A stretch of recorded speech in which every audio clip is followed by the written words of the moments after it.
во Мадрид и ќе ви го покажам малку градот, ќе ви покажам што ми се допаѓа и ќе зборувам побавно македонски. Ајде да видиме. Стигнав во Мадрид доцна навечер. За среќа, овој град не спие. Се е отворено до многу доцна.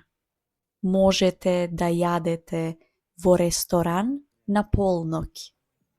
Знам дека шпанците се ноќни птици и вечераат подоцна од други европски култури, па затоа ова не ми беше чудно.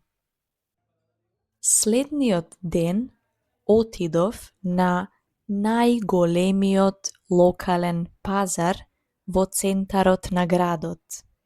Таму многу луѓе купуваат маслинки, пецива, мезе, месо, риба, морски плодови, вкусни сирења, сланина, пијалаци, сладоледи и една овошна салата што се вика Маседонија. Фантастична е.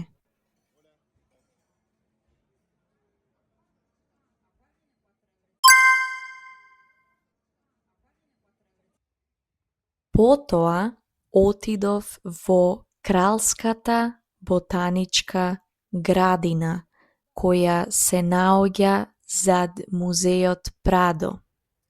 Тоа е голем парк со разни видови растенија, цвеќиња, дрвја.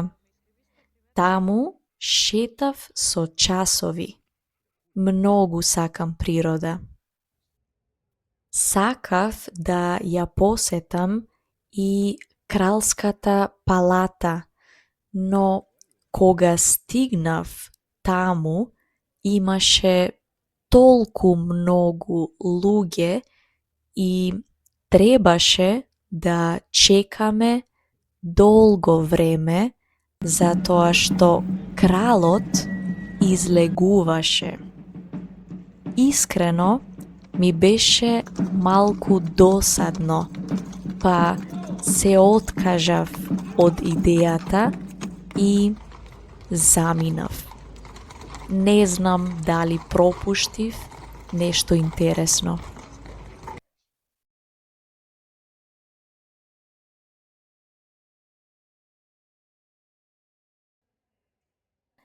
Наместо тоа го посетив Институтот Сервантес и видов една чудна, но интересна изложба на еден современ кубански уметник.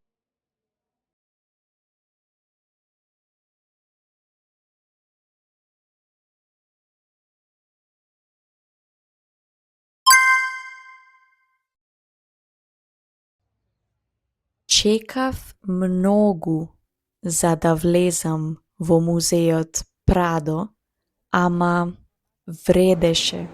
Сликите се прекрасни.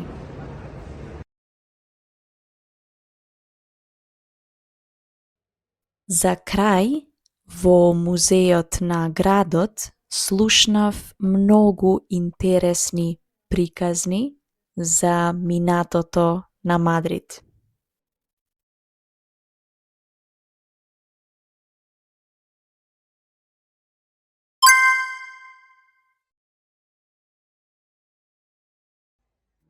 Ова е крајот на денешното видео. Пишете ми дали научивте нови зборови, можеби успеавте да го вежбате минатото време на македонски. Во секој случај се надевам дека беше корисно.